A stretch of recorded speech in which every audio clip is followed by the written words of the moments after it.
Chapter 13, Nat's New Year. I don't expect to hear from Emil yet, and Nat writes regularly, but where is Dan? Only 2 or 3 postals since he went. Such an energetic fellow as he is could buy up all the farms in Kansas by this time, said Mrs. Jo one morning when the mail came in and no card or envelope bore Dan's dashing hand. He never writes often, you know, but does his work and then comes home.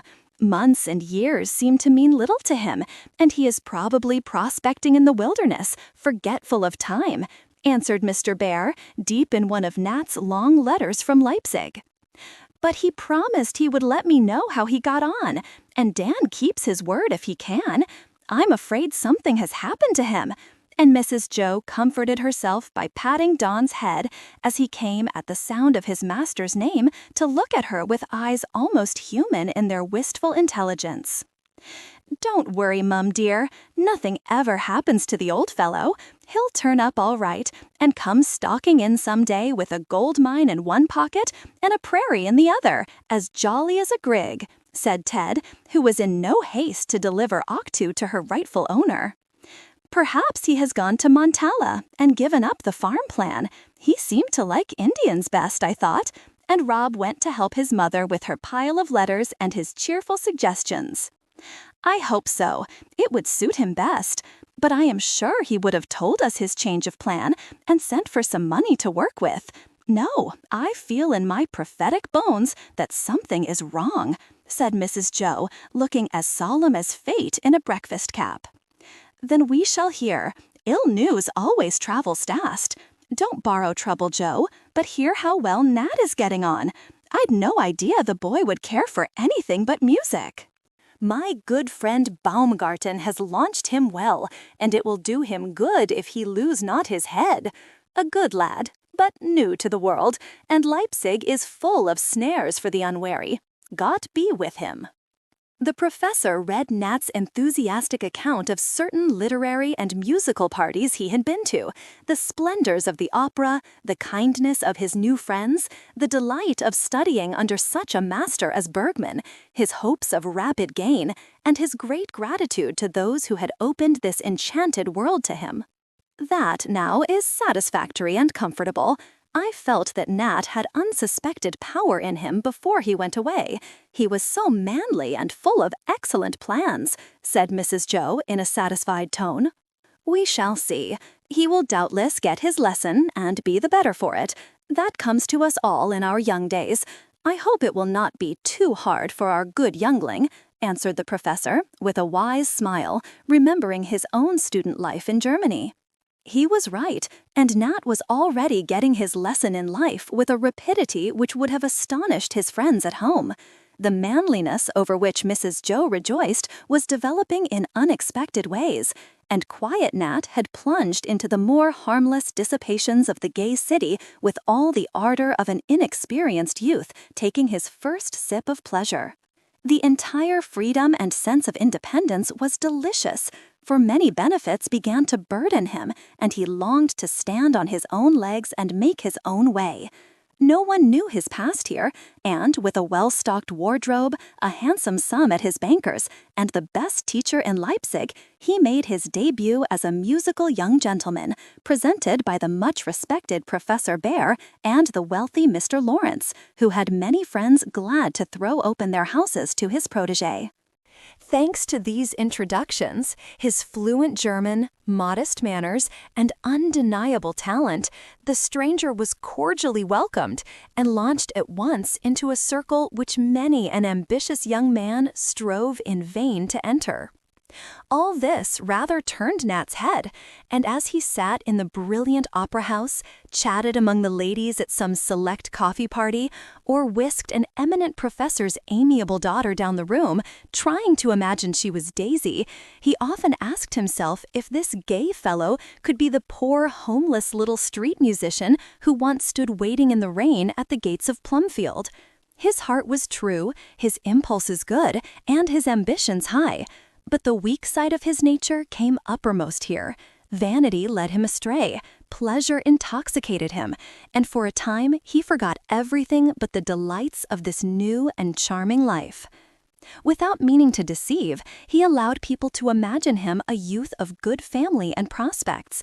He boasted a little of Mr. Lorry's wealth and influence, of Professor Bhaer's eminence, and the flourishing college at which he himself had been educated.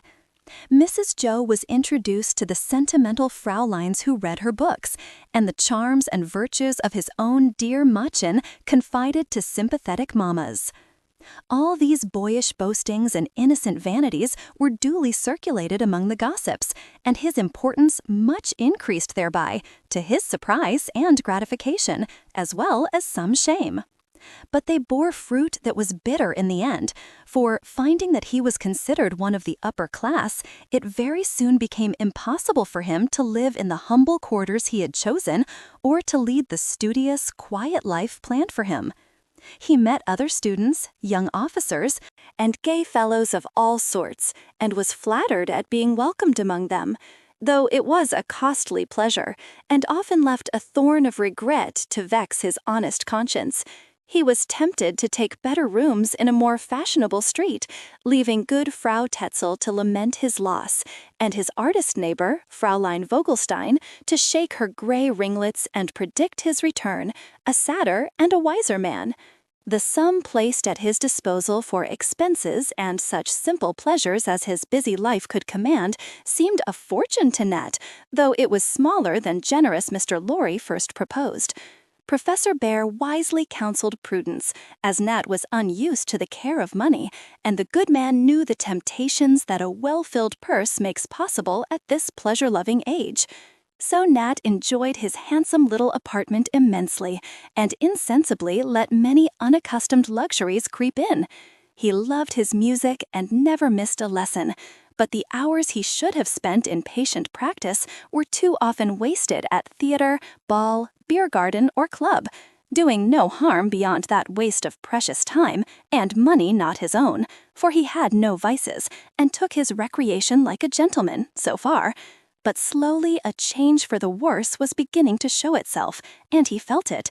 These first steps along the flowery road were downward, not upward, and the constant sense of disloyalty which soon began to haunt him made Nat feel, in the few quiet hours he gave himself, that all was not well with him, spite of the happy whirl in which he lived. "Another month, and then I will be steady," he said more than once, trying to excuse the delay by the fact that all was new to him, that his friends at home wished him to be happy, and that society was giving him the polish he needed. But as each month slipped away, it grew harder to escape. He was inevitably drawn on, and it was so easy to drift with the tide that he deferred the evil day as long as possible. Winter festivities followed the more wholesome summer pleasures, and Nat found them more costly, for the hospitable ladies expected some return from the stranger, and carriages, bouquets, theater tickets, and all the little expenses a young man cannot escape at such times told heavily on the purse, which seemed bottomless at first. Taking Mr. Lorry for his model, Nat became quite a gallant, and was universally liked, for through all the newly acquired airs and graces, the genuine honesty and simplicity of his character plainly shone, winning confidence and affection from all who knew him. Among these was a certain amiable old lady with a musical daughter, well-born but poor, and very anxious to marry the aforesaid daughter to some wealthy man. Nat's little fictions concerning his prospects and friends charmed the Gnadgefrau as much as his music and devoted manners did the sentimental Minna. Their quiet parlor seemed homelike and restful to Nat when tired of gayer scenes, and the motherly interest of the elder lady was sweet and comfortable to him, while the tender blue eyes of the pretty girl were always so full of welcome when he came, of regret when he left, and of admiration when he played to her, that he found it impossible to keep away from this attractive spot. He meant no harm, and feared no danger, having confided to the Frau Mama that he was betrothed. So he continued to call, little dreaming what ambitious hopes the old lady cherished, nor the peril there was in receiving the adoration of a romantic German girl, till it was too late to spare her pain and himself great regret. Of course, some inkling of these new and agreeable experiences got into the voluminous letters he never was too gay, too busy, or too tired to write each week. And while Daisy rejoiced over his happiness and success, and the boys laughed at the idea of old Chirper coming out as a society man, the elders looked sober and said among themselves, "He is going too fast. He must have a word of warning, or trouble may come." But Mr. Lorry said, "Oh, let him have his fling. He's been dependent and repressed long enough. He can't go far with the money he has, and I've no fear of his getting into debt. He's too timid and too honest to be reckless. It is his first taste of freedom. Let him enjoy it, and he'll work the better by and by. I know, and I'm sure I'm right." So the warnings were very gentle, and the good people waited anxiously to hear more of hard study and less of splendid times. Daisy sometimes wondered, with a pang of her faithful heart, if one of the charming Minnas, Hildebardas, and Lottchens mentioned were not stealing her Nat away from her. But she never asked, always wrote calmly and cheerfully, and looked in vain for any hint of change in the letters that were worn out with much reading. Month after month slipped away, till the holidays came with gifts, good wishes, and brilliant festivities. Nat expected to enjoy himself very much, and did at first, for a German Christmas is a spectacle worth seeing. But he paid dearly for the abandon with which he threw himself into the gaieties of that memorable week, and on New Year's Day the reckoning came. It seemed as if some malicious fairy had prepared the surprises that arrived, so unwelcome were they.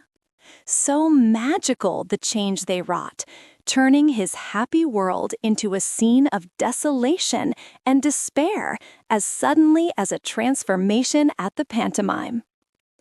The first came in the morning, when, duly armed with costly bouquets and bonbons, he went to thank Minna and her mother for the braces embroidered with forget-me-nots and the silk socks knit by the old lady's nimble fingers, which he had found upon his table that day. The Frau Mama received him graciously, but when he asked for the daughter, the good lady frankly demanded what his intentions were, adding that certain gossip which had reached her ear made it necessary for him to declare himself or come no more, as Minna's peace must not be compromised. A more panic-stricken youth was seldom seen than Nat as he received this unexpected demand. He saw too late that his American style of gallantry had deceived the artless girl, and might be used with terrible effect by the artful mother if she chose to do it. Nothing but the truth could save him, and he had the honor and honesty to tell it faithfully. A sad scene followed, for Nat was obliged to strip off his fictitious splendor, confess himself only a poor student, and humbly ask pardon for the thoughtless freedom with which he had enjoyed their too confiding hospitality. If he had any doubts of Frau Schomburg's motives and desires, they were speedily set at rest by the frankness with which she showed her disappointment, the vigor with which she scolded him, and the scorn with which she cast him off when her splendid castles in the air collapsed. The sincerity of Nat's penitence softened her a little, and she consented to a farewell word with Minna, who had listened at the keyhole and was produced drenched in tears to fall on Nat's bosom, crying, "Ah, thou dear one, never can I forget thee, though my heart is broken." This was worse than the scolding, for the stout lady also wept, and it was only after much German gush and twaddle that he escaped, feeling like another Werther, while the deserted Lotta consoled herself with the bonbons, her mother with the more valuable gifts. The second surprise arrived as he dined with Professor Baumgarten. His appetite had been effectually taken away by the scene of the morning, and his spirits received another damper when a fellow student cheerfully informed him that he was about to go to America and should make it his agreeable duty to call on the lieber Herr Professor Bhaer to tell him how gaily his protégé was disporting himself at Leipzig. Nat's heart died within him as he imagined the effect these glowing tales would have at Plumfield. Not that he had willfully deceived them, but in his letters many things were left untold. And when Carlson added, with a friendly wink, that he would merely hint at the coming betrothal of the fair Mina and his heart's friend, Nat found himself devoutly hoping that this other inconvenient heart's friend might go to the bottom of the sea before he reached Plumfield to blast all his hopes by these tales of a misspent winter. Collecting his wits, he cautioned Carlson with what he flattered himself was Mephistophelian art, and gave him such confused directions that it would be a miracle if he ever found Professor Bhaer. But the dinner was spoiled for Nat, and he got away as soon as possible to wander disconsolately about the streets, with no heart for the theater or the supper he was to share with some gay comrades afterwards. He comforted himself a little by giving alms to sundry beggars, making 2 children happy with gilded gingerbread, and drinking a lonely glass of beer, in which he toasted his daisy and wished himself a better year than the last had been. Going home at length, he found a third surprise awaiting him in the shower of bills which had descended upon him like a snowstorm, burying him in an avalanche of remorse, despair, and self-disgust. These bills were so many and so large that he was startled and dismayed, for, as Mr. Bhaer wisely predicted, he knew little about the value of money. It would take every dollar at the banker's to pay them all at once, and leave him penniless for the next 6 months, unless he wrote home for more. He would rather starve than do that, and his first impulse was to seek help at the gaming table, whither his new friends had often tempted him. But he had promised Mr. Bhaer to resist what then had seemed an impossible temptation, and now he would not add another fault to the list already so long. Borrow he would not, nor beg. What could he do? For these appalling bills must be paid, and the lessons go on, or his journey was an ignominious failure. But he must live meantime, and how? Bowed down with remorse for the folly of these months, he saw too late whither he was drifting, and for hours paced up and down his pretty rooms, floundering in a slough of despond, with no helping hand to pull him out. At least he thought so, till letters were brought in, and among fresh bills lay one well-worn envelope with an American stamp in the corner. Ah, how welcome it was! How eagerly he read the long pages full of affectionate wishes from all at home!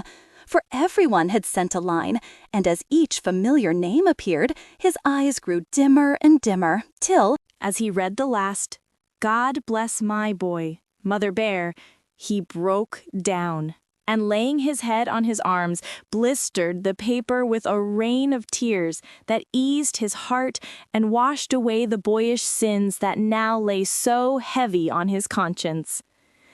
Dear people, how they love and trust me, and how bitterly they would be disappointed if they knew what a fool I've been. I'll fiddle in the streets again before I'll ask for help from them, cried Nat, brushing away the tears of which he was ashamed, although he felt the good they had done. Now he seemed to see more clearly what to do, for the helping hand had been stretched across the sea, and love, the dear evangelist, had lifted him out of the slough and shown him the narrow gate, beyond which deliverance lay. When the letter had been reread, and one corner where a daisy was painted passionately kissed, Nat felt strong enough to face the worst and conquer it.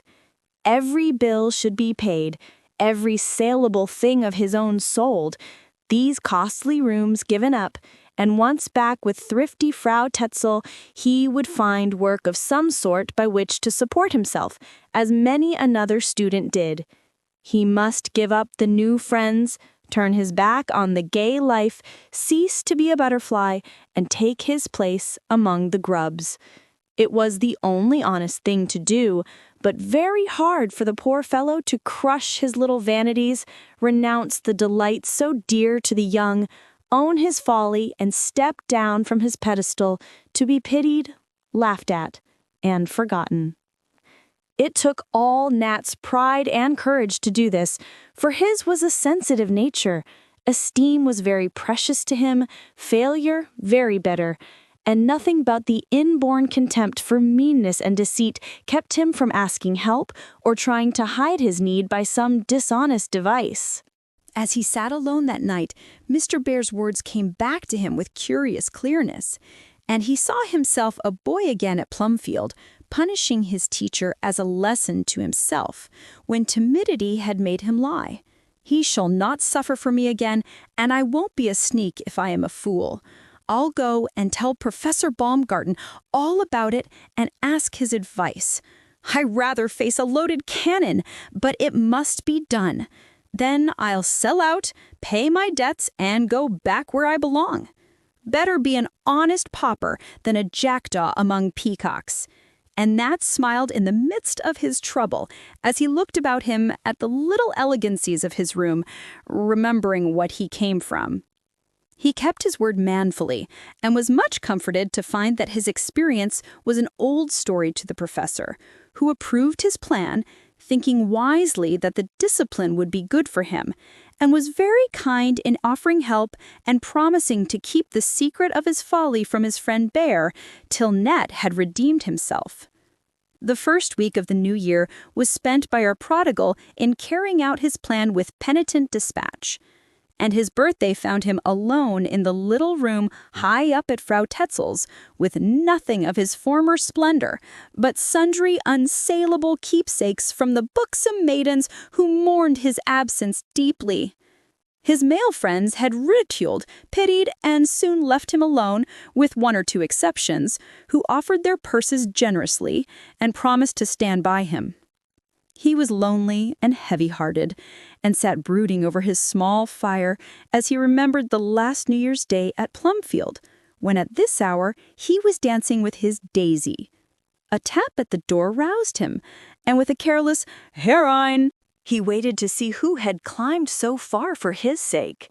It was the good Frau, proudly bearing a tray, on which stood a bottle of wine and an astonishing cake, bedecked with sugar plums of every hue and crowned with candles. Fräulein Vogelstein followed, embracing a blooming rose tree, above which her gray curls waved and her friendly face beamed joyfully as she cried, "Dear Herr Block, we bring you greetings and a little gift or two in honor of this ever-to-be-remembered day. Best wishes, and may the new year bloom for you as beautifully as we, your heart-warm friends, desire." "Yes, yes, in truth we do, dear Herr," added Frau Tetzel. "Eat of this with joy-made Kuchen, and drink to the health of the far-away beloved ones in the good wine." Amused yet touched by the kindness of the good souls, Nat thanked them both and made them stay to enjoy the humble feast with him. This they gladly did, being motherly women full of pity for the dear youth whose straits they knew, and having substantial help to offer, as well as kind words and creature comforts. Frau Tetzel, with some hesitation, mentioned a friend of hers who, forced by illness to leave his place in the orchestra of a second-rate theater, would gladly offer it to Nat if he could accept so humble a position. Blushing and toying with the roses like a shy girl, good old Vogelstein asked if in his leisure moments he could give English lessons in the young ladies' school where she taught painting, adding that a small but certain salary would be paid him. Gratefully, Nat accepted both offers, finding it less humiliating to be helped by women than by friends of his own sex. This work would support him in a frugal way, and certain musical drudgery promised by his master assured his own teaching. Delighted with the success of their little plot, these friendly neighbors left him with cheery words, warm hand grasps, and faces beaming with feminine satisfaction at the hearty kiss Nat put on each faded cheek, as the only return he could make for all their helpful kindness. It was strange how much brighter the world looked after that, for hope was a better cordial than the wine, and good resolutions bloomed as freshly as the little rose tree that filled the room with fragrance, as Nat woke the echoes with the dear old airs, finding, now as always, his best comforter in music, to whom henceforth he swore to be a more loyal subject. Chapter 14. Plays at Plumfield. As it is impossible for the humble historian of the March family to write a story without theatricals in it, as for our dear Miss Young to get on with less than 12 or 14 children in her interesting tales, we will accept the fact, and at once cheer ourselves after the last afflicting events by proceeding to the Christmas plays at Plumfield, for they influence the fate of several of our characters, and cannot well be skipped. When the college was built, Mr. Laurie added a charming little theater, which not only served for plays, but declamations, lectures, and concerts. The drop curtain displayed Apollo with the muses grouped about him, and as a compliment to the donor of the hall, the artist had given the god a decided resemblance to our friend, which was considered a superb joke by everyone else. Home talent furnished stars, stock company, orchestra, and scene painter, and astonishing performances were given on this pretty little stage. Mrs. Jo had been trying for some time to produce a play which should be an improvement upon the adaptations from the French then in vogue. Curious mixtures of fine toilettes, false sentiment, and feeble wit, with no touch of nature to redeem them. It was easy to plan plays full of noble speeches and thrilling situations, but very hard to write them, so she contented herself with a few scenes of humble life in which the comic and pathetic were mingled. And as she fitted her characters to her actors, she hoped the little venture would prove that truth and simplicity had not entirely lost their power to charm. Mr. Laurie helped her, and they called themselves Beaumont and Fletcher, enjoying their joint labor very much. For Beaumont's knowledge of dramatic art was of great use in curbing Fletcher's too aspiring pen, and they flattered themselves that they had produced a neat and effective bit of work as an experiment. All was ready now, and Christmas Day was much enlivened by last rehearsals, the panics of timid actors, the scramble for forgotten properties, and the decoration of the theater. Evergreen and holly from the woods, blooming plants from the hothouse on Parnassus, and flags of all nations made it very gay that night in honor of the guests who were coming, chief among them, Miss Cameron, who kept her promise faithfully. The orchestra tuned their instruments with unusual care. The scene shifters set their stage with lavish elegance. The prompter heroically took his seat in the stifling nook provided for him. And the actors dressed with trembling hands that dropped the pens and perspiring brows whereon the powder wouldn't stick. Beaumont and Fletcher were everywhere, feeling that their literary reputation was at stake, for sundry friendly critics were invited, and reporters, like mosquitoes, cannot be excluded from any earthly scene, be it a great man's deathbed or a dime museum. "Has she come?" was the question asked by every tongue behind the curtain, and when Tom, who played an old man, endangered his respectable legs among the footlights to peep, announced that he saw Miss Cameron's handsome head and the place of honor, a thrill pervaded the entire company, and Josie declared with an excited gasp that she was going to have stage fright for the first time in her life. "I'll shake you if you do," said Mrs. Jo, who was in such a wild state of dishevelment with her varied labors that she might have gone on as Madge Wildlife without an additional rag or crazy elf lock. "You'll have time to get your wits together while we do our piece. We are old stagers and calm as clocks," answered Demi, with a nod towards Alice, ready in her pretty dress and all her properties at hand. But both clocks were going rather faster than usual, as heightened color, brilliant eyes, and a certain flutter under the laces and velvet coat betrayed. They were to open the entertainment with a gay little piece which they had played before, and did remarkably well. Alice was a tall girl with dark hair and eyes and a face which intelligence, health, and a happy heart made beautiful. She was looking her best now, for the brocades, plumes, and powder of the Marquise became her stately figure. And Demi in his court suit, with sword, three-cornered hat, and white wig, made as gallant a baron as one would wish to see.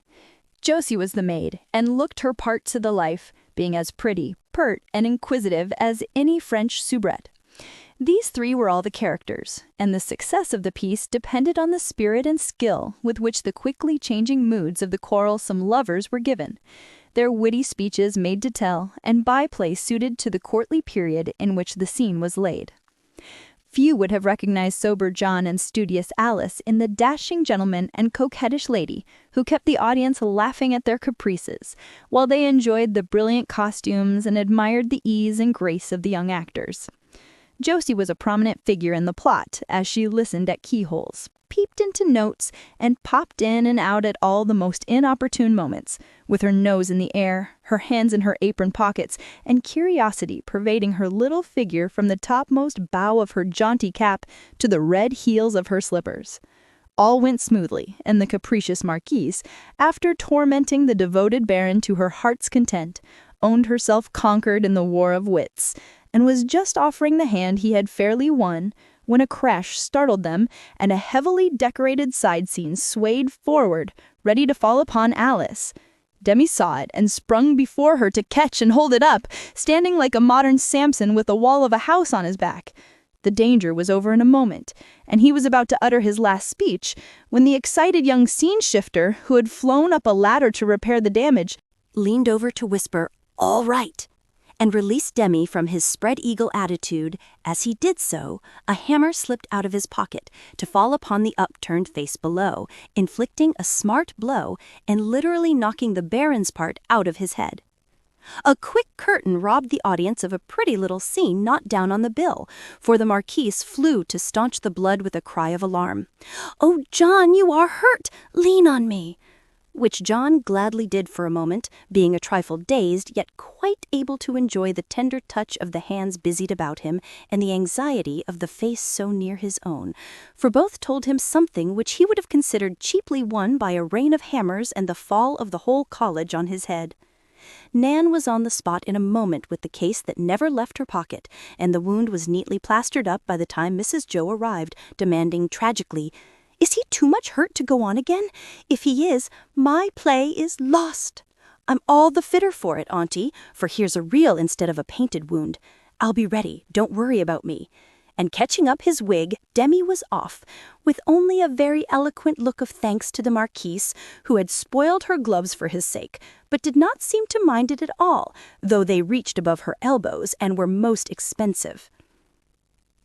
"How were your nerves, Fletcher?" asked Mr. Lorry as they stood together during the breathless minute before the last bell rings.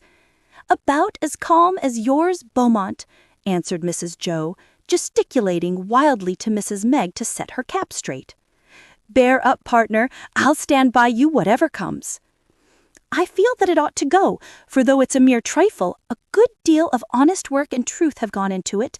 Doesn't Meg look the picture of a dear old country woman?" She certainly did, as she sat in the farmhouse kitchen by a cheery fire, rocking a cradle and darning stockings as if she had done nothing else all her life. Gray hair, skillfully drawn lines on the forehead, and a plain gown, with cap, little shawl, and check apron, changed her into a comfortable, motherly creature who found favor the moment the curtain went up and discovered her rocking, darning, and crooning an old song. In a short soliloquy about Sam, her boy, who wanted to enlist, Dolly, her discontented little daughter, who longed for city ease and pleasures, and poor Elizy, who had married badly and came home to die, bequeathing her baby to her mother, lest its bad father should claim it, the little story was very simply opened and made effective by the real boiling of the kettle on the crane, the ticking of a tall clock, and the appearance of a pair of blue worsted shoes which waved fitfully in the air to the soft babble of a baby's voice. Those shapeless little shoes won the first applause, and Mr. Lorry, forgetting elegance in satisfaction, whispered to his coadjutor, "I thought the baby would fetch them.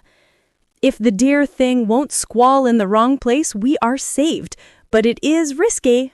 Be ready to catch it if all Meg's cuddlings prove in vain," answered Mrs. Jo, adding, with a clutch at Mr. Lorry's arm as a haggard face appeared at the window, "Here's Demi. I hope no one will recognize him when he comes on as the son. I'll never forgive you for not doing the villain yourself. Can't run the thing in Act 2. He's capitally made up and likes a bit of melodrama. This scene ought to have come later, but I wanted to show that the mother was the heroine as soon as possible. I'm tired of lovesick girls and runaway wives. We'll prove that there's romance in old women also. Now he's coming." And in slouched the degraded-looking man, shabby, unshaven, and evil-eyed, trying to assume a masterful air, as he dismayed the tranquil old woman by demanding his child. A powerful scene followed, and Mrs. Meg surprised even those who knew her best by the homely dignity with which she at first met the man she dreaded. Then, as he brutally pressed his claim, she pleaded with trembling voice and hands to keep the little creature she had promised the dying mother to protect. And when he turned to take it by force, quite a thrill went through the house as the old woman sprung to snatch it from the cradle and, holding it close, defied him in God's name to tear it from that sacred refuge. It was really well done, and the round of applause that greeted the fine tableau of the indignant old woman, the rosy, blinking baby clinging to her neck, and the daunted man who dared not execute his evil purpose with such a defender for helpless innocence, told the excited authors that their first scene was a hit.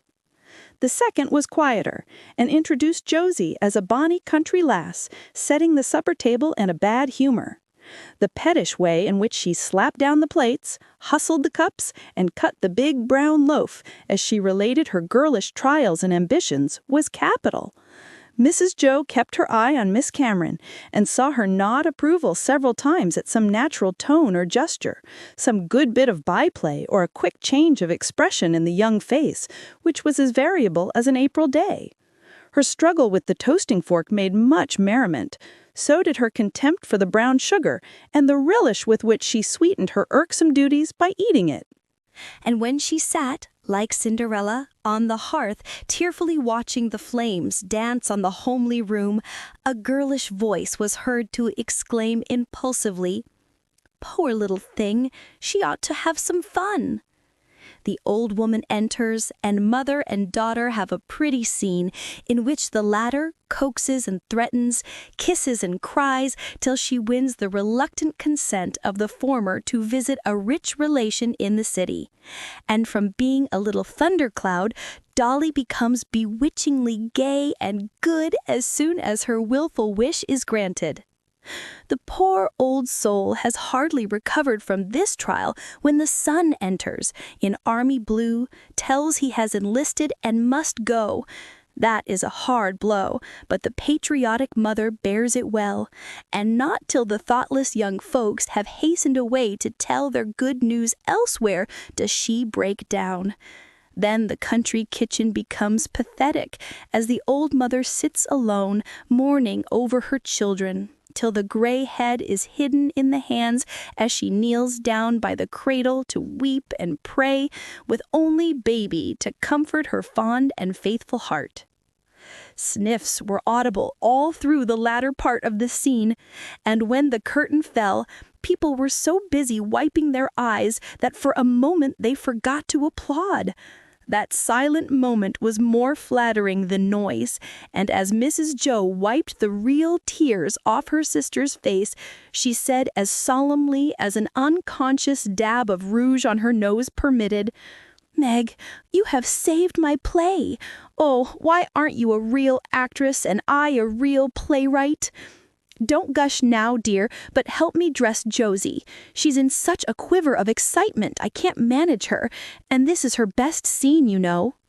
So it was, for her aunt had written it especially for her, and little Jo was happy in a gorgeous dress, with a train long enough to satisfy her wildest dreams.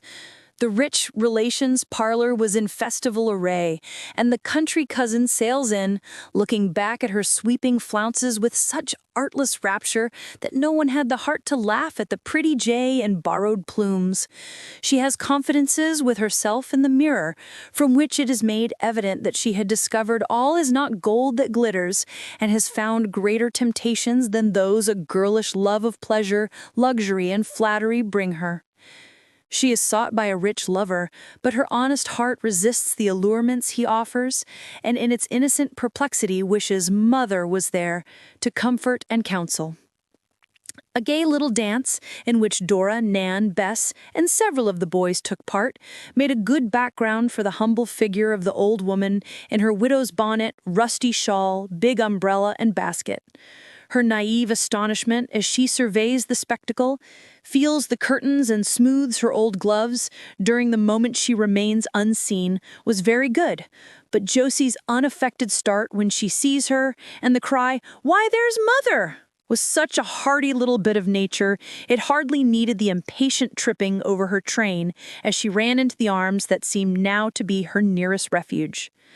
The lover plays his part, and ripples of merriment greeted the old woman's searching questions and blunt answers during the interview, which shows the girl how shallow his love is, and how near she had been to ruining her life as bitterly as poor Eliza did. She gives her answer frankly, and when they are alone looks from her own but dizened self to the shabby dress, work-worn hands, and tender face, crying with a repentant sob and kiss, "Take me home, Mother, and keep me safe. I've had enough of this." "That will do you good, Maria. Don't forget it," said one lady to her daughter as the curtain went down, and the girl answered, "Well, I'm sure I don't see why it's touching, but it is," as she spread her lace handkerchief to dry. Tom and Nan came out strong in the next scene, for it was a ward in an army hospital, and surgeon and nurse went from bed to bed, feeling pulses, administering doses, and hearing complaints with an energy and gravity which convulsed the audience. The tragic element, never far from the comic at such times and places, came in when, while they bandaged an arm, the doctor told the nurse about an old woman who was searching through the hospital for her son, after days and nights on battlefields, through ambulances, and among scenes which would have killed most women. "She will be here directly, and I dread her coming, for I'm afraid the poor lad who has just gone is her boy. I'd rather face a cannon in these brave women, with their hope and courage and great sorrow," says the surgeon. "Ah, these poor mothers break my heart," adds the nurse, wiping her eyes on her big apron. And with the words, Mrs. Meg came in. There was the same dress, the basket and umbrella, the rustic speech, the simple manners, but all were made pathetic by the terrible experience which had changed the tranquil old woman to that haggard figure, with wild eyes, dusty feet, trembling hands, and an expression of mingled anguish, resolution, and despair, which gave the homely figure a tragic dignity and power that touched all hearts. A few broken words told the story of her vain search, and then the sad quest began again. People held their breath as, led by the nurse, she went from bed to bed, showing in her face the alternations of hope, dread, and bitter disappointment as each was passed. On a narrow cot was a long figure covered with a sheet, and here she paused to lay one hand on her heart and one on her eyes, as if to gather courage to look at the nameless dead.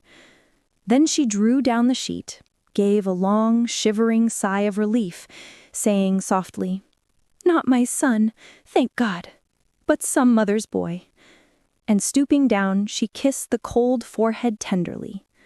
Somebody sobbed there, and Miss Cameron shook 2 tears out of her eyes, anxious to lose no look or gesture as the poor soul, nearly spent with the long strain, struggled on down the long line.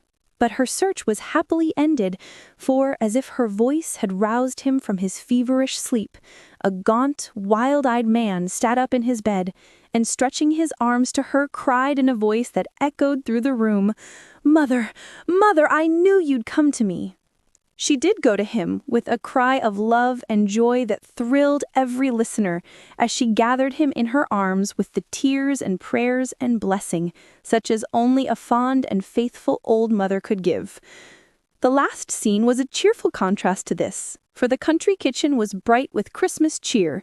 The wounded hero, with black patch and crutches well displayed, sat by the fire in the old chair whose familiar creak was soothing to his ear.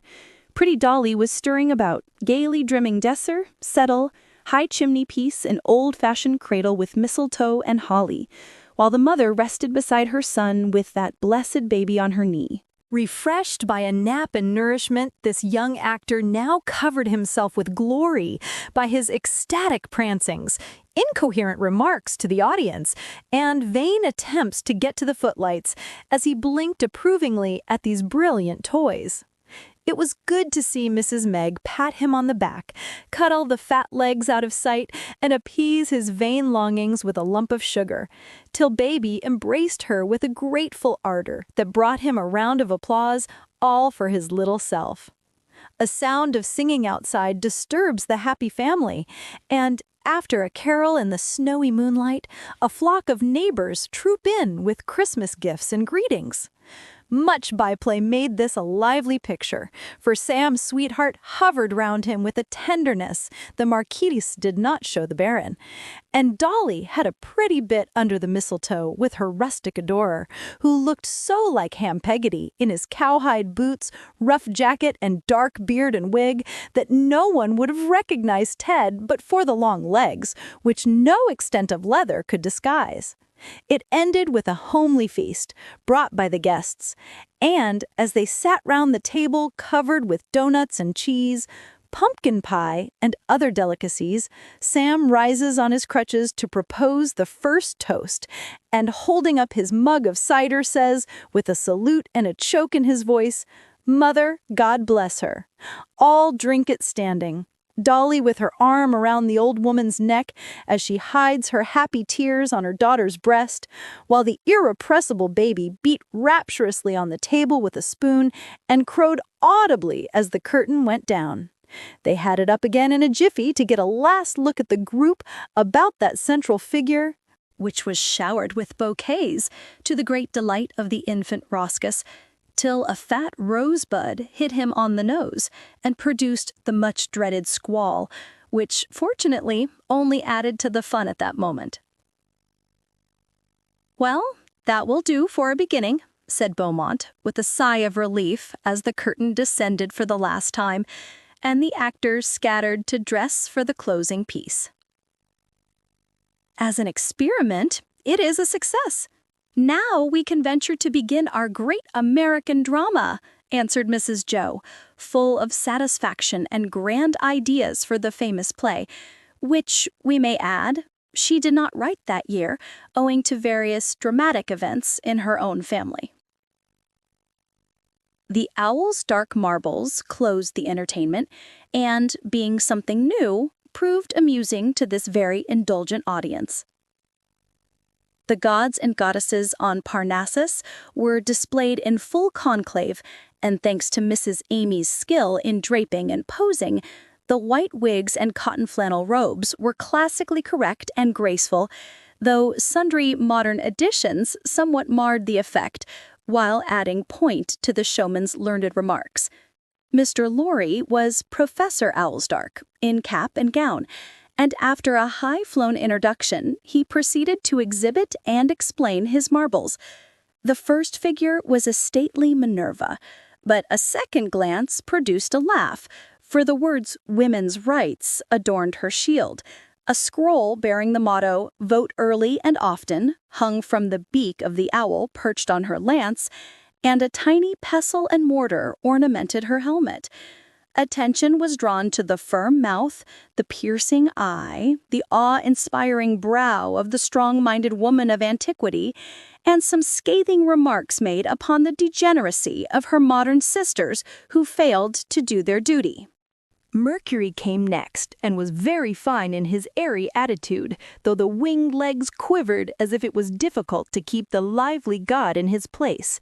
His restless nature was dilated upon, his mischievous freaks alluded to, and a very bad character given to the immortal messenger boy, which delighted his friends, and caused the marble nose of the victim to curl visibly with scorn when derisive applause greeted a particularly hard hit. A charming little Hebe stood next, pouring nectar from a silver teapot into a blue china teacup. She also pointed a moral, for the professor explained that the nectar of old was the beverage which cheers but does not inebriate, and regretted that the excessive devotion of American women to this classic brew proved so harmful, owing to the great development of brain their culture produced. A touch at modern servants, in contrast to this accomplished table girl, made the statue's cheeks glow under the chalk and brought her a hearty round as the audience recognized Dolly and the smart soubrette. Jove and all his majesty followed, as he and his wife occupied the central pedestals in the half-circle of immortals. A splendid Jupiter with hair well set up off the fine brow, ambrosial beard, silver thunderbolts in one hand, and a well-worn ferule in the other. A large stuffed eagle from the museum stood at his feet, and the benign expression of his august countenance showed that he was in a good humor, as well he might be, for he was paid some handsome compliments upon his wise rule, the peaceful state of his kingdom, and the brood of all accomplished palaces that yearly issued from his mighty brain. Cheers greeted this and other pleasant words, and caused the Thunderer to bow his thanks, for Jove nods, as everyone knows, and flattery wins the heart of gods and men. Mrs. Juno, with her peacocks, darning needle, pen, and cooking spoon, did not get off so easily, for the professor was down on her with all manner of mirth-provoking accusations, criticisms, and insults even. He alluded to her domestic infelicity, her meddlesome disposition, sharp tongue, bad temper, and jealousy, closing, however, with a tribute to her skill in caring for the wounds and settling the quarrels of belligerent heroes, as well as her love for youths in Olympus and on earth. Gales of laughter greeted these hits, varied by hisses from some indignant boys who would not bear, even in a joke, any disrespect to dear Mother Bar, who, however, enjoyed it all immensely, as the twinkle in her eye and the irrepressible pucker of her lips betrayed. A jolly Bacchus, astride of his cask, took Vulcan's place, and appeared to be very comfortable with a beer mug in one hand, a champagne bottle in the other, and a garland of grapes on his curly head. He was the text of a short temperance lecture aimed directly at a row of smart young gentlemen who lined the walls of the auditorium. George Cole was seen to dodge behind a pillar at one point, Dolly nudged his neighbor at another, and there was laughter all along the line as the professor glared at them through his big glasses and dragged their bacchanalian orgies to the light and held them up to scorn. Seeing the execution he had done, the learned man turned to the lovely Diana, who stood as white and still as the plaster stag beside her, with sandals, bow, and crescent, quite perfect and altogether the best piece of statuary in the show. She was very tenderly treated by the paternal critic, who, merely alluding to her confirmed spinsterhood, fondness for athletic sports and oracular powers, gave a graceful little exposition of true art and passed on to the last figure. This was Apollo in full fig, his curls skillfully arranged to hide a well-whitened patch over the eye, his handsome legs correctly poised, and his gifted fingers about to draw divine music from the silvered gridiron which was his lyre.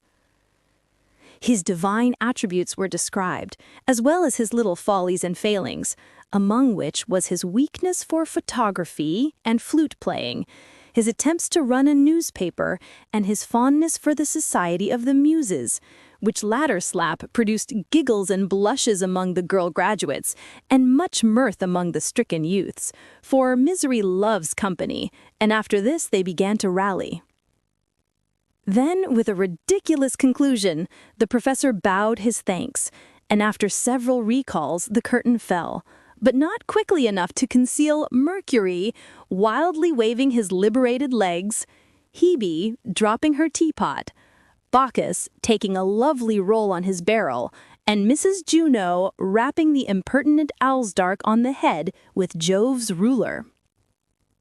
While the audience filed out to supper in the hall, the stage was a scene of dire confusion as gods and goddesses, farmers and barons, maids and carpenters congratulated one another on the success of their labors. Assuming various costumes, actors and actresses soon joined their guests to sip bounteous draughts of praise with their coffee and cool their modest blushes with ice cream. Mrs. Meg was a proud and happy woman when Miss Cameron came to her as she sat by Josie, with Demi serving both, and said so cordially that it was impossible to doubt the sincerity of her welcome words. Mrs. Brooke, I no longer wonder where your children get their talent. I make my compliments to the Baron, and next summer you must let me have little Dolly as a pupil when we are at the beach. One can easily imagine how this offer was received, as well as the friendly commendation bestowed by the same kind critic on the work of Beaumont and Fletcher, who hastened to explain that this trifle was only an attempt to make nature and art go hand in hand, with little help from fine writing or imposing scenery.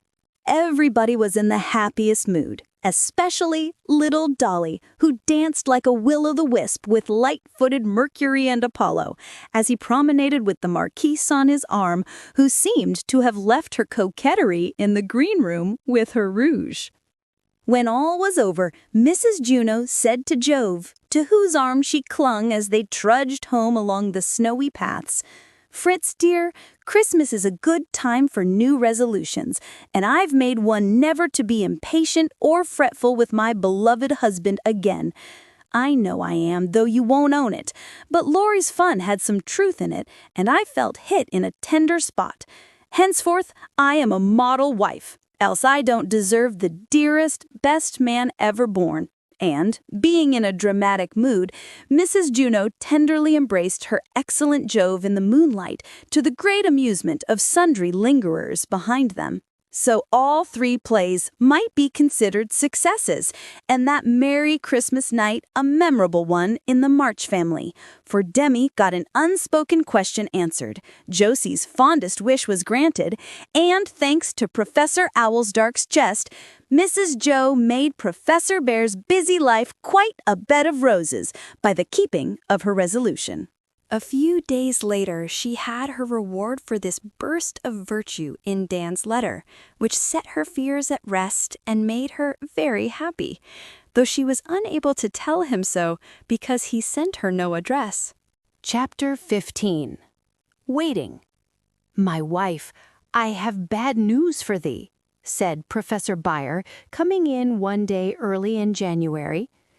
"Please tell it at once. I can't bear to wait, Fritz," cried Mrs. Jo, dropping her work and standing up as if to take the shot bravely.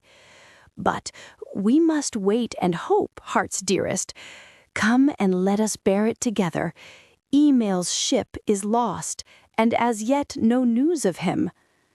It was well Mr. Bhaer had taken his wife into his strong arms, for she looked ready to drop, but bore up after a moment, and sitting by her good man, heard all that there was to tell. Tidings had been sent to the shipowners at Hamburg by some of the survivors, and telegraphed at once by Franz to his uncle. As one boatload was safe, there was hope that others might also escape, though the gale had sent 2 to the bottom. A swift-sailing steamer had brought these scanty news, and happier ones might come at any hour. But kind Franz had not added that the sailors reported the captain's boat has undoubtedly wrecked by the falling mast, since the smoke hid its escape, and the gale soon drove all far asunder. But this sad rumor reached Plumfield in time, and deep was the mourning for the happy-hearted Commodore, never to come singing home again. Mrs. Jo refused to believe it, stoutly insisting that Emil would outlive any storm and yet turn up safe and gay. It was well she clung to this hopeful view, for poor Mr. Bhaer was much afflicted by the loss of his boy. Because his sister's sons had been his so long, he scarcely knew a different love for his very own. Now was a chance for Mrs. Juno to keep her word, and she did, speaking cheerily of Emil, even when hope waxed faint and her heart was heavy. If anything could comfort the Bhaers for the loss of one boy, it would have been the affection and sorrow shown by all the rest. Franz kept the cable busy with his varying messages, Nat sent loving letters from Leipzig, and Tom harassed the shipping agents for news. Even busy Jack wrote them with unusual warmth. Dolly and George came often, bearing the loveliest flowers and the daintiest bonbons to cheer Mrs. Bhaer and sweeten Josie's grief, while good-hearted Ned traveled all the way from Chicago to press their hands and say, with a tear in his eye, "I was so anxious to hear all about the dear old boy, I couldn't keep away." That's right comfortable, and shows me that if I didn't teach my boys anything else, I did give them the brotherly love that will make them stand by one another all their lives, said Mrs. Jo when he had gone. Rob answered reams of sympathizing letters, which showed how many friends they had, and the kindly praises of the lost man would have made Emil a hero and a saint had they all been true. The elders bore it quietly, having learned submission in life's hard school, but the younger people rebelled. Some hoped against hope and kept up, others despaired at once, and little Josie, Emil's pet cousin and playmate, was so broken-hearted nothing could comfort her. Nan dosed in vain, Daisy's cheerful words went by like the wind, and Bess's devices to amuse her all failed utterly.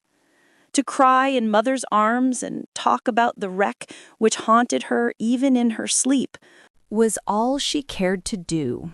And Mrs. Meg was getting anxious when Miss Cameron sent Josie a kind note, bidding her learn bravely her first lesson in real tragedy and be like the self-sacrificing heroines she loved to act. That did the little girl good, and she made an effort in which Teddy and Ock too helped her much, for the boy was deeply impressed by this sudden eclipse of the firefly whose light and life all missed when they were gone, and lured her out every day for long drives behind the black mare, who shook her silvery bells till they made such merry music Josie could not help listening to it, and whisked her over the snowy roads at a pace which set the blood dancing in her veins, and sent her home strengthened and comforted by sunshine, fresh air, and congenial society. 3 aids young sufferers seldom can resist. As Emil was helping nurse Captain Hardy safe and well aboard the ship, all this sorrow would seem wasted, but it was not, for it drew many hearts more closely together by a common grief, taught some patience, some sympathy, some regret for faults that lie heavy on the conscience when the one sinned against is gone, and all of them the solemn lesson to be ready when the summons comes.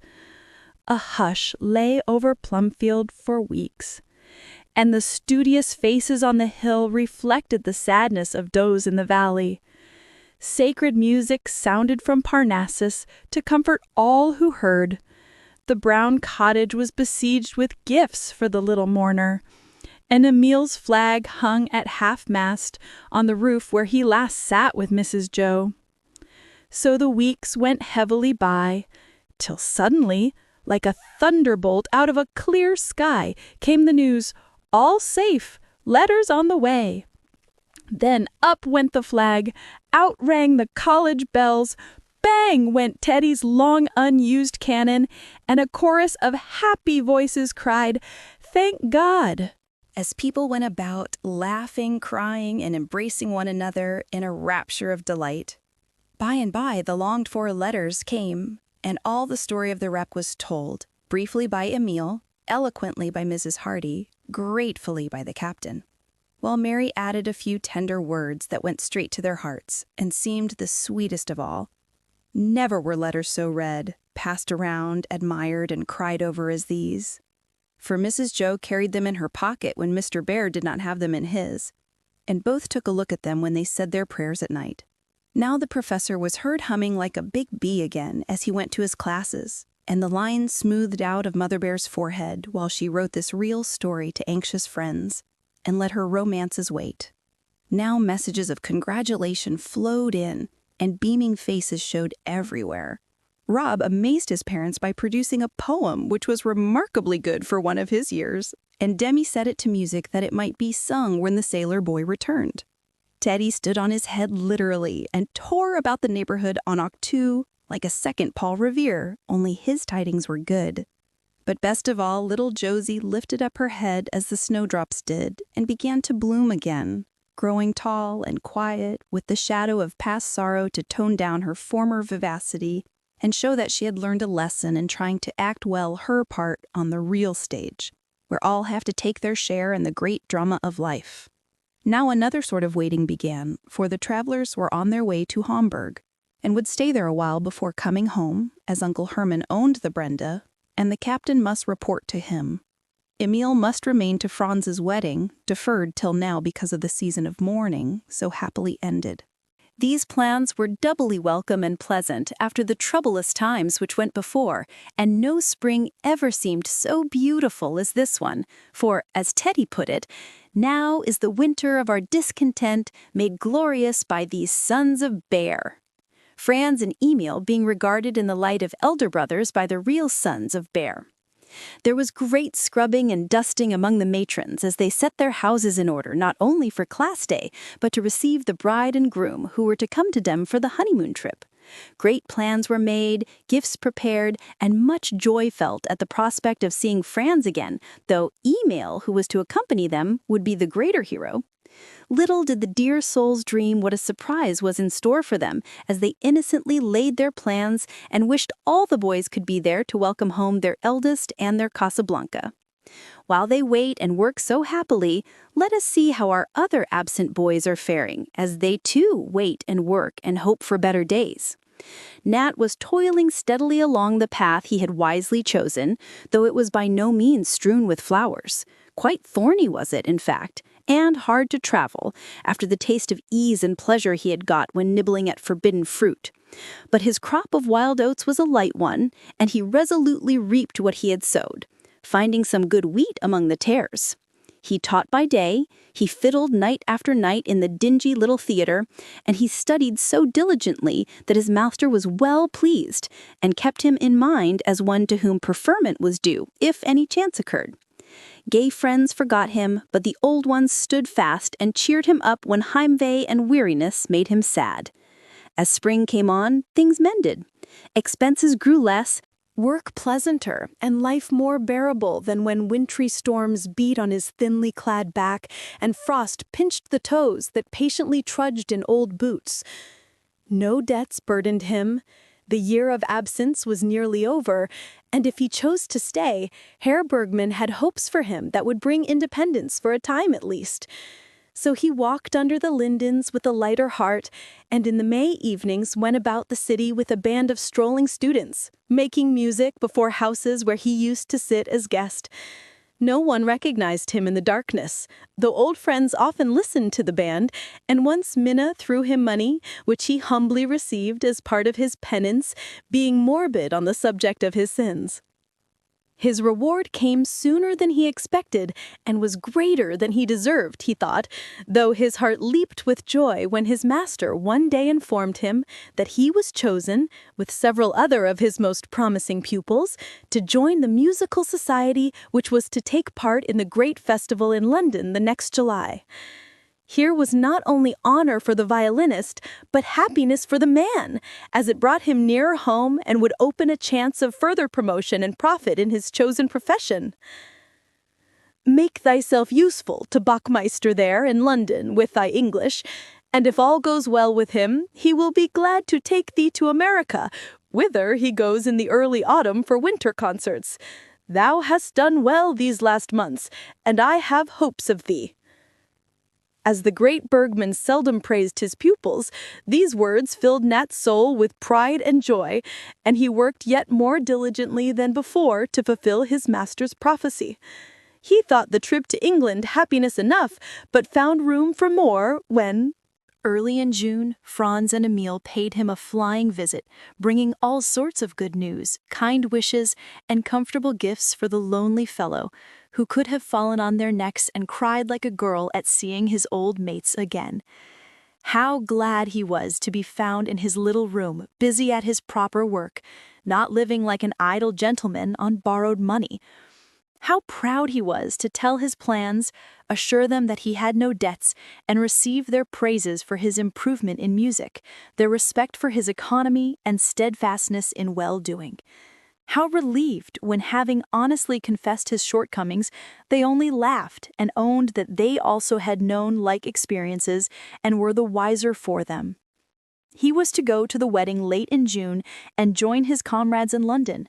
As best man, he could not refuse the new suit Franz insisted on ordering for him, and a check from home about that time made him feel like a millionaire, and a happy one, for this was accompanied by such kind letters full of delight in his success, he felt that he had earned it, and waited for his joyful holiday with the impatience of a boy. Dan, meantime, was also counting the weeks till August when he would be free. But neither marriage bells nor festival music awaited him. No friends would greet him as he left the prison. No hopeful prospect lay before him. No happy home-going was to be his. Yet his success was far greater than Nat's, though only God and one good man saw it. It was a hard-won battle, but he would never have to fight so terrible a one again, for though enemies would still assail from within and without, he had found the little guidebook that Christian carried in his bosom, and love, penitence, and prayer, the three sweet sisters, had given him the armor which would keep him safe. He had not learned to wear it yet and chafed against it, though he felt its value, thanks to the faithful friend who had stood by him all that bitter year. Soon he was to be free again, worn and scarred in the fray, but out among men in the blessed sun and air. When he thought of it, Dan felt as if he could not wait, but must burst that narrow cell and fly away, as the caddis-worms he used to watch by the brookside shed their stony coffins, to climb the ferns and soar into the sky. Night after night he lulled himself to sleep with planning how, when he had seen Mary Mason, according to his promise, he would steer straight for his old friends, the Indians, and in the wilderness hide his disgrace and heal his wounds. Working to save the many would atone for the sin of killing one, he thought, and the old free life would keep him safe from the temptations that beset him in cities. By and by, when I'm all right again and have something to tell that I'm not ashamed of, I'll go home, he said, with a quicker beat of the impetuous heart that longed to be there so intensely. He found it as hard to curb as one of his unbroken horses on the plains. Not yet. I must get over this first. They'd see and smell and feel the prison taint on me if I went now, and I couldn't look them in the face and hide the truth. I can't lose Ted's love, Mother Bear's confidence, and the respect of the girls, for they did respect my strength anyway. But now they wouldn't touch me. And poor Dan looked with a shudder at the brown fist he clenched involuntarily as he remembered what it had done since a certain little white hand had laid in it confidingly. I'll make 'em proud of me yet, and no one shall ever know of this awful year. I can wipe it out, and I will, so help me God. And the clenched hand was held up as if to take a solemn oath that this lost year should yet be made good if resolution and repentance could work the miracle. Chapter 16. In the Tennis Court. Athletic sports were in high favor at Plumfield, and the river where the old punt used to wobble about with a cargo of small boys, or echo to the shrill screams of little girls trying to get lilies, now was alive with boats of all kinds, from the slender wherry to the trim pleasure craft, gay with cushions, awnings, and fluttering pennons. Everyone rowed, and the girls as well as the youths had their races and developed their muscles in the most scientific manner. The large, level meadow near the old willow was now the college playground, And here, baseball battles raged with fury, varied by football, leaping, and kindred sports fitted to splint the fingers, break the ribs, and strain the backs of the too ambitious participants. The gentler pastimes of the damsels were at a safe distance from this Champ de Mars. Croquet mallets clicked under the elms that fringed the field, rackets rose and fell energetically in several tennis courts, and gates of different heights were handy to practice the graceful bound by which every girl expected to save her life someday when the mad bull, which was always coming but never seemed to arrive, would be bellowing at her heels. One of these tennis grounds was called Jo's Court, and here the little lady ruled like a queen. For she was fond of the game, and, being bent on developing her small self to the highest degree of perfection, she was to be found at every leisure moment with some victim hard at it. On a certain pleasant Saturday afternoon, she had been playing with Bess, and beating her, for, though more graceful, the princess was less active than her cousin, and cultivated her roses by quieter methods. "Oh dear, you are tired, and every blessed boy is at that stupid baseball match.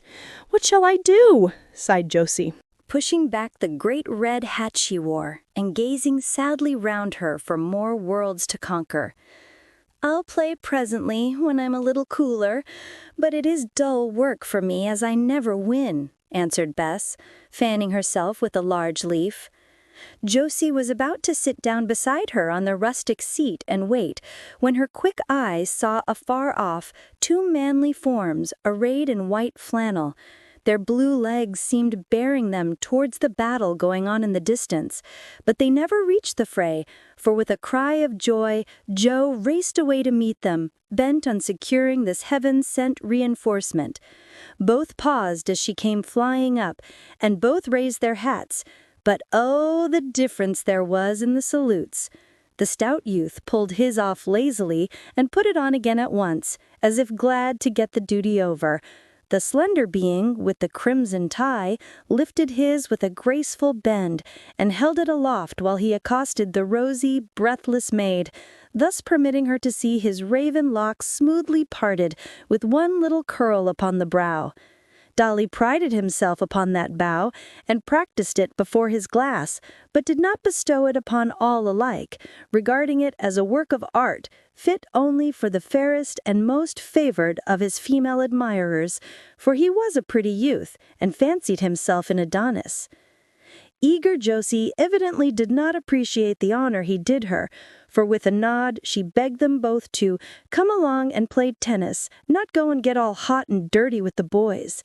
These 2 adjectives won the day, for Stuffy was already warmer than he liked to be, and Dolly had on a new suit which he desired to keep immaculate as long as possible, conscious that it was very becoming. "Charmed to oblige," answered the polite one with another bend. "You play. I'll rest," added the fat boy, yearning for repose and gentle converse with the princess in the cooling shade. "Well, you can comfort Bess, for I've beaten her all to bits and she needs amusing. I know you've got something nice in your pocket, George. Give her some, and Dolphus can have her racket. Now then, fly round."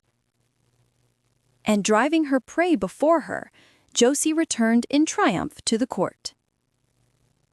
Casting himself ponderously upon the bench, which creaked under his weight, Stuffy, as we will continue to call him, though no one else dared to use the old name now, promptly produced the box of confectionery, without which he never traveled far, and regaled Bess with candied violets and other dainties, while Dolly worked hard to hold his own against a most accomplished antagonist.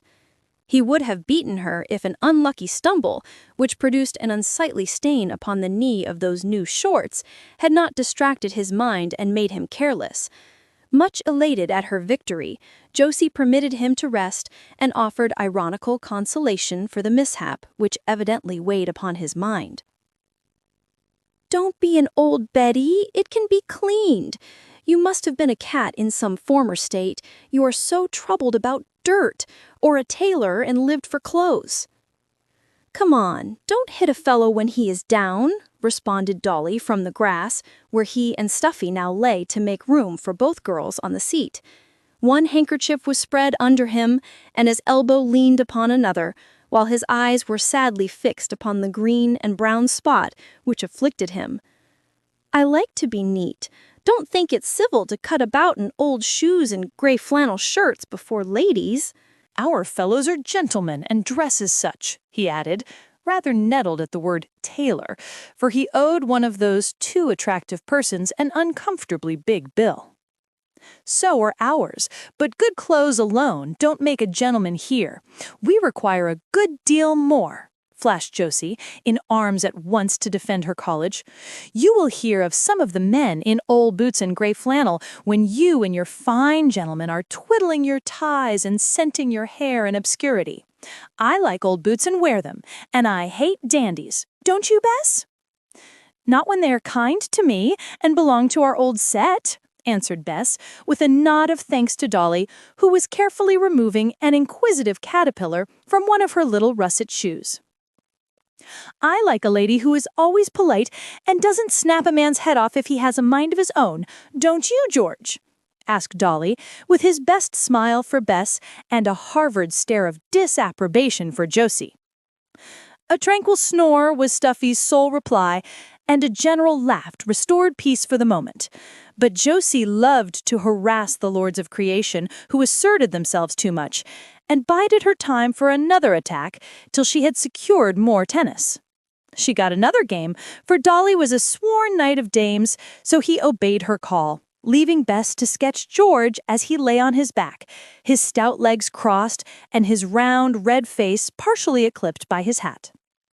Josie got beaten this time and came back rather cross, so she woke the peaceful sleeper by tickling his nose with a straw till he sneezed himself into a sitting posture and looked wrathfully about for that confounded fly. "Come, sit up, and let us have a little elegant conversation. You howling swells ought to improve our minds and manners." "For we are only poor country girls in dowdy gowns and hats," began the gadfly, opening the battle with a sly quotation from one of Dolly's unfortunate speeches about certain studious damsels who cared more for books than finery. "I didn't mean you. Your gowns are all right, and those hats the latest thing out," began poor Dolphus, convicting himself by the incautious exclamation. "Caught you that time! I thought you fellows were all gentlemen, civil as well as nice. But you are always sneering at girls who don't dress well, and that is a very unmanly thing to do. My mother said so." And Josie felt that she had dealt a shrewd blow at the elegant youth who bowed at many shrines, if they were well-decorated ones. "Got you there, old boy, and she's right. You never hear me talk about clothes and such twaddle," said Stuffy, suppressing a yawn and feeling for another bonbon wherewith to refresh himself. "You talk about eating, and that is even worse for a man. You will marry a cook and keep a restaurant someday," laughed Josie, down on him at once. This fearful prediction kept him silent for several moments, but Dolly rallied, and wisely changing the subject carried war into the enemy's camp. "As you wanted us to improve your manners, allow me to say that young ladies in good society don't make personal remarks or deliver lectures. Little girls who are not out do it, and think it witty, but I assure you it's not good form." Josie paused a moment to recover from the shock of being called a little girl when all the honors of her 14th birthday were fresh upon her. And Bess said in the lofty tone, which was infinitely more crushing than Josie's impertinence, "That is true, but we have lived all our lives with superior people, so we have no society talk like your young ladies. We're so accustomed to sensible conversation and helping one another by telling our faults that we have no gossip to offer you." When the princess reproved, the boys seldom resented it, so Dolly held his peace, and Josie burst out, following her cousin's lead, which she thought a happy one. "Our boys like to have us talk with us and take kindly any hints we give. They don't think they know everything and are quite perfect at 18, as I've observed the Harvard men do, especially the very young ones." Josie took immense satisfaction in that return shot, and Dolly showed that he was hit by the nettled tone in which he answered with a supercilious glance at the hot, dusty, and noisy crowd on the baseball ground. "The class of fellows you have here need all the polish and culture you can give them, and I'm glad they get it. Our men are largely from the best families all over the country, so we don't need girls to teach us anything. It's a pity you don't have more of such fellows as ours.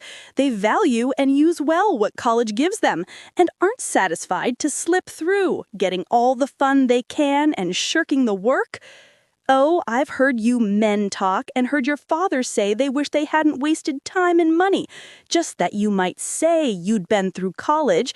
As for the girls, you'll be much better off in all ways when they do get in and keep you lazy things up to the mark, as we do here. If you have such a poor opinion of us, why do you wear our color?" asked Dolly, painfully conscious that he was not improving the advantages his alma mater offered him, but bound to defend her. "I don't. My hat is scarlet, not crimson. Much you know about a color," scoffed Josie. "I know that a cross cow would soon set you scampering if you flaunted that red tile under her nose," retorted Dolly. "I'm ready for her. Can your fine young ladies do this? Or you either?" And burning to display her latest accomplishment, Josie ran to the nearest gate, put one hand on the top rail, and vaulted over as lightly as a bird. Bess shook her head, and Stuffy languidly applauded. But Dolly, scorning to be braved by a girl, took a flying leap and landed on his feet beside Josie, saying calmly, "Can you do that?" "Not yet, but I will by and by." As his foe looked a little crestfallen, Dolly relented and affably added sundry feats of a like nature, quite unconscious that he had fallen into a dreadful snare, for the dull red paint on the gate, not being used to such vigorous handling, came off in streaks upon his shoulders when he turned a backward swing and came up smiling, to be rewarded with the aggravating remark, "If you want to know what crimson is, look at your back. It's nicely stamped on and won't wash out, I think." "The deuce it won't," cried Dolly, trying to get an impossible view and giving it up in great disgust. "I guess we'd better be going, Dolph," said peaceable Stuffy, feeling that it would be wise to retreat before another skirmish took place, as his side seemed to be getting the worst of it. "Don't hurry, I beg. Stay and rest. You must need it after the tremendous amount of brain work you've done this week. It is time for our Greek. Come, Bess. Good afternoon, gentlemen." And with a sweeping courtesy, Josie led the way, with her hat belligerently cocked up and her racket borne like a triumphant banner over one shoulder. For having had the last word, she felt that she could retire with the honors of war. Dolly gave Bess his best bow, with the chill on, and Stuffy subsided luxuriously, with his legs in the air, murmuring in a dreamy tone, "Little Joe is as cross as two sticks today. I'm going in for another nap. Too hot to play anything." So it is. Wonder if Spitfire was right about these beastly spots. And Dolly sat down to try dry cleansing with one of his handkerchiefs. "Asleep?" he asked after a few moments of this cheerful occupation, fearing that his chum might be too comfortable when he was in a fume himself. "No, I was thinking that Joe wasn't far wrong about shirking. 'Tis a shame to get so little done when we ought to be grinding like Morton and Torrey and that lot. I never wanted to go to college, but my governor made me. Much good it will do either of us," answered Stuffy with a groan, for he hated work and saw 2 more long years of it before him. "Gives a man prestige, you know. No need to dig. I mean to have a gay old time and be a howling swell if I choose. Between you and me, though, it would be no end jolly to have the girls along. Study be hanged, but if we've got to turn the grindstone, it would be might nice to have some of the little dears to lend a hand, wouldn't it now? I'd like 3 this minute, one to fan me, one to kiss me, and one to give me some iced lemonade," sighed Stuffy with a yearning glance towards the house, whence no succor appeared. "How would root beer do?" asked a voice behind them, which made Dolly spring to his feet and Stuffy roll over like a startled porpoise. Sitting on the stile that crossed the wall nearby was Mrs. Jo, with 2 jugs slung over her shoulder by a strap, several tin mugs in her hand, and an old-fashioned sunbonnet on her head. I knew the boys would be killing themselves with ice water, so I strolled down with some of my good, wholesome beer. They drank like fishes, but Silas was with me, so my cruise still holds out. Have some? Yes, thanks, very much. Let us pour it. And Dolly held the cup while Stuffy joyfully filled it, both very grateful, but rather afraid she had heard what went before the wish she fulfilled. She proved that she had by saying, as they stood drinking her health, while she sat between them, looking like a middle-aged vivandier with her jugs and mugs, "I was glad to hear you say you would like to have girls at your college, but I hope you will learn to speak more respectfully of them before they come, for that will be the first lesson they will teach you." "Really, ma'am, I was only joking," began Stuffy, gulping down his beer in a hurry. "So was I. I'm sure I'm devoted to him," stuttered Dolly, panic-stricken, for he saw that he was in for a lecture of some sort. "Not in the right way. Frivolous girls may like to be called little dears and things of that sort, but the girls who love study wish to be treated like reasonable beings, not dolls to flirt with. Yes, I'm going to preach. That's my business, so stand up and take it like men." Mrs. Jo laughed, but she was in earnest, for by various hints and signs during the past winter, she knew that the boys were beginning to see life in the way she especially disapproved. Both were far from home, had money enough to waste, and were as inexperienced, curious, and credulous as most lads of their age.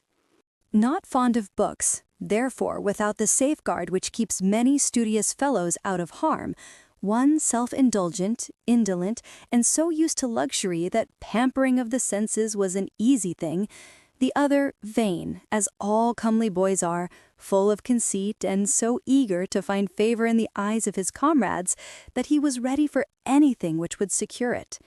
These traits and foibles made both particularly liable to the temptations which assail pleasure-loving and weak-willed boys.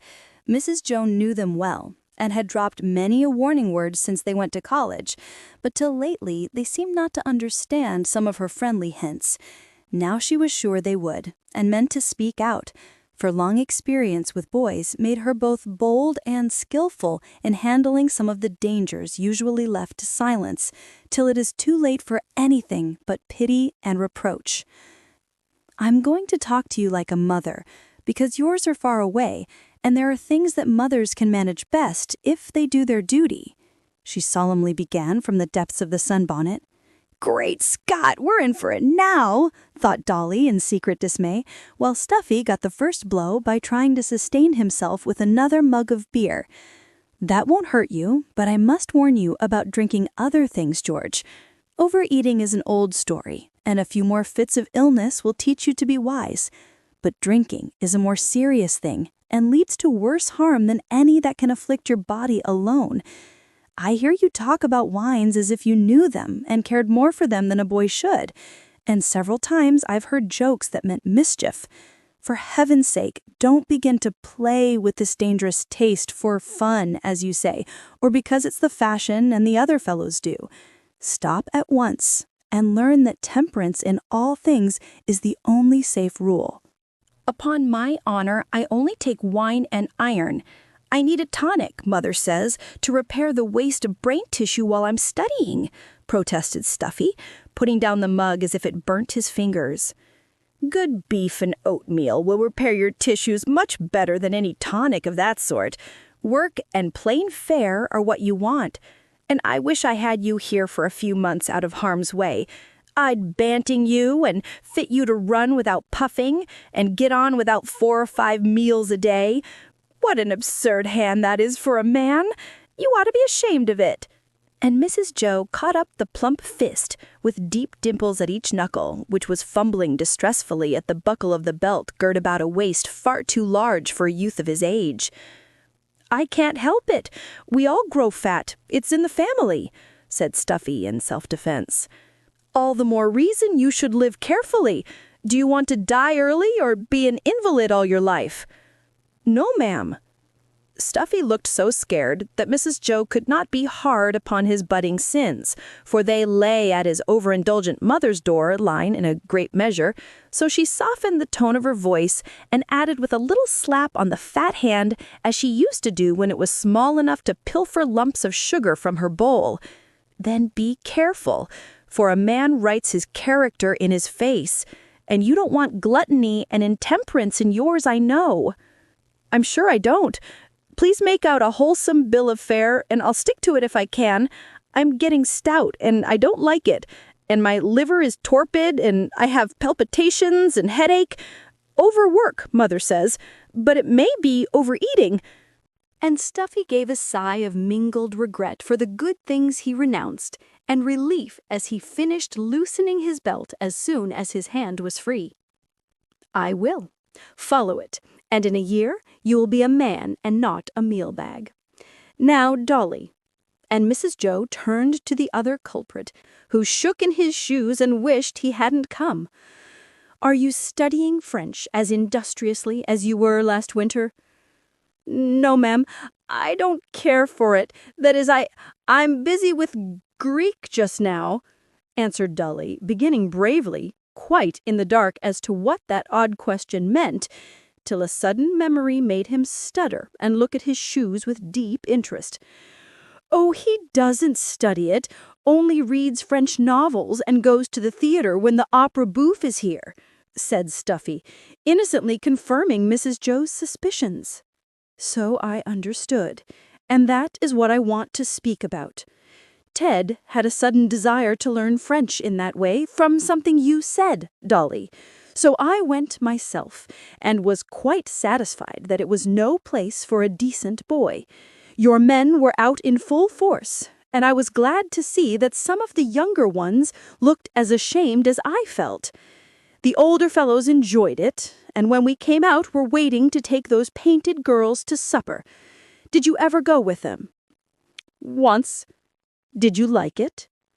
"No, I came away early," stammered Dolly, with a face as red as his splendid tie. "I'm glad you have not lost the grace of blushing yet, but you will soon if you keep up this sort of study and forget to be ashamed. The society of such women will unfit you for that of good ones, and lead you into trouble and sin and shame." Oh, why don't the city fathers stop that evil thing when they know the harm it does? It made my heart ache to see those boys, who ought to be at home and in their beds, going off for a night of riot which would help to ruin some of them forever. The youths looked scared at Mrs. Jo's energetic protest against one of the fashionable pleasures of the day, and waited in conscience-stricken silence. Stuffy glad that he never went to those gay suppers, and Dolly deeply grateful that he came away early. With a hand on either shoulder, and all the terrors smoothed from her brow, Mrs. Jo went on in her most motherly tone, anxious to do for them what no other woman would, and do it kindly. "My dear boys, if I didn't love you, I would not say these things. I know they are not pleasant, but my conscience won't let me hold my peace when a word may keep you from two of the great sins that curse the world and send so many young men to destruction. You are just beginning to feel the allurement of them, and soon it will be hard to turn away. Stop now, I beg of you, and not only save yourselves, but help others by a brave example. Come to me if things worry you. Don't be afraid or ashamed. I have heard many sadder confessions than any you are ever likely to bring me, and been able to comfort many poor fellows, gone wrong for want of a word in time. Do this, and you will be able to kiss your mothers with clean lips, and by have the right to ask innocent girls to love you." "Yes, thank you. I suppose you're right. But it's pretty hard work to toe the mark when ladies give you wine and gentlemen take their daughters to see Amy," said Dolly, foreseeing tribulations ahead, though he knew it was time to pull up. So it is, but all the more honor to those who are brave and wise enough to resist public opinion and the easygoing morals of bad or careless men and women. Think of the persons whom you respect most, and in imitating them, you will secure the respect of those who look up to you. I'd rather my boys should be laughed at and cold-shouldered by 100 foolish fellows than lose what, once gone, no power can give them back: innocence and self-respect. I don't wonder you find it hard to toe the mark when books, pictures, ballrooms, theaters, and streets offer temptations. Yet you can resist if you try. Last winter, Mrs. Brooke used to worry about John's being out so late reporting, but when she spoke to him about the things he must see and hear on his way to and from the office at midnight, he said in his sober way, "I know what you mean, Mother, but no fellow need to go wrong unless he wants to." "That's like the deacon," exclaimed Stuffy with an approving smile on his fat face. "I'm glad you told me that. He's right, and it's because he doesn't want to go wrong we all respect him so," added Dolly, looking up now with an expression which assured her mentor that the right string had been touched and a spirit of emulation roused, more helpful perhaps than any words of hers. Seeing this, she was satisfied, and said, as she prepared to leave the bar before which her culprits had been tried and found guilty, but recommended to mercy, "Then be to others what John is to you, a good example. Forgive me for troubling you, my dear lads, and remember my little preachment. I think it will do you good, though I may never know it.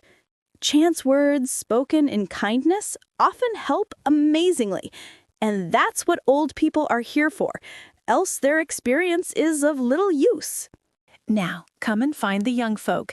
I hope I shall never have to shut the gates of Plumfield upon you as I have on some of your gentlemen. I mean to keep my boys and girls safe if I can, and this is a wholesome place where the good old-fashioned virtues are lived and taught. Much impressed by that dire threat, Dolly helped her from her perch with deep respect, and Stuffy relieved her of her empty jugs, solemnly vowing to abstain from all fermented beverages except root beer, as long as feeble flesh could hold out. Of course, they made light of Mother Bear's lecture when they were alone. That was to be expected of men of our class. But in their secret souls they thanked her for giving their boyish consciences a jog, and more than once afterward had cause to remember gratefully that half hour in the tennis court.